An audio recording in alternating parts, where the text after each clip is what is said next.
Hello everyone, welcome to the channel Homoeopathic Soul.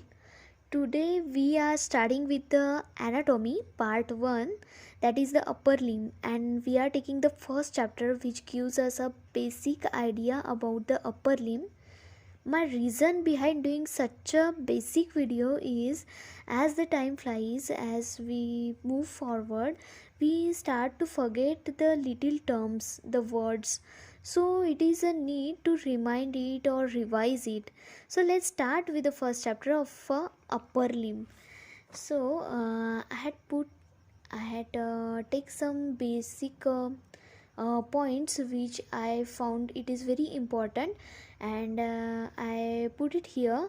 So let's revise. So upper limb, each limb, that is the forelimb and the hind limb, it is made up of the basal segment.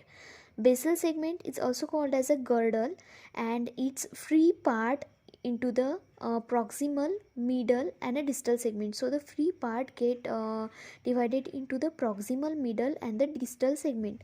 The girdle attach the limb to the axial skeleton. The distal segment of each limb carries a 5 digits. With the evolution of the erect posture in a man, the function of the weight bearing was taken over by the lower limb.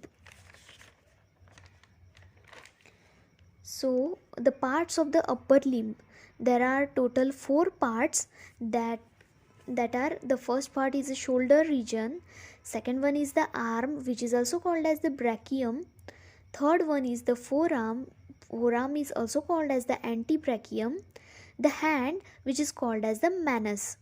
The shoulder region include a pectoral region, that is the breast region, which is located in front of a chest, the axilla or armpit, the scapular region which is present on the back side.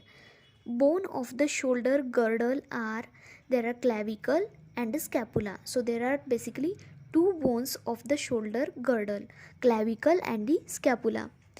The clavicle articulates with the axial skeleton at the sternoclavicular joint. Scapula is a mobile bone. It is held in the position by the muscle. So somewhere there is a MCQ, that is which is the bone which is held in the position by the muscle. So it is the scapula.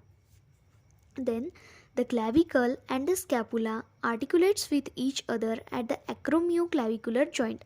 So the acromion process of the scapula and the clavicle, they form the acromioclavicular joint.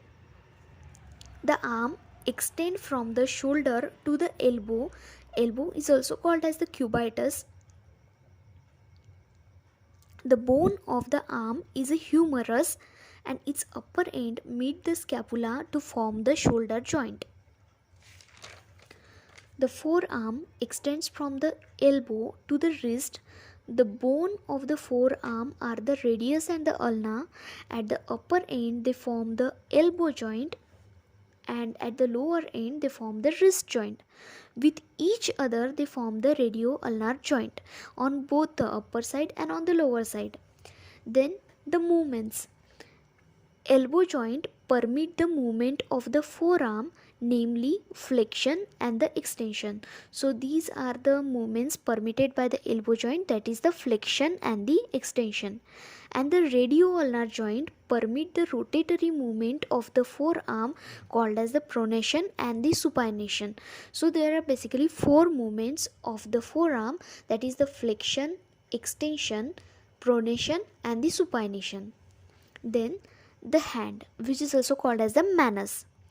The wrist or the carpus supported by the 8 carpal bones. The hand proper or a metacarpus supported by the 5 metacarpals and the 5 digits.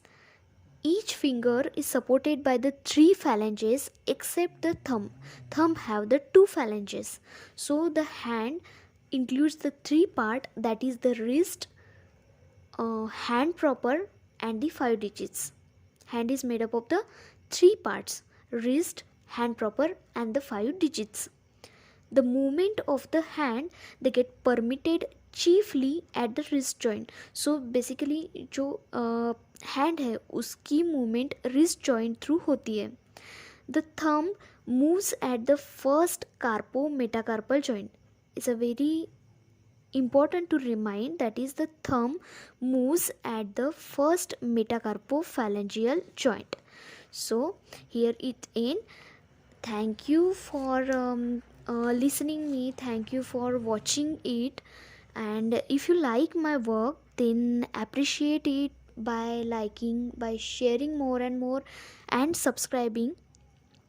So so you will get the further notifications by pressing the bell icon. So thank you so much.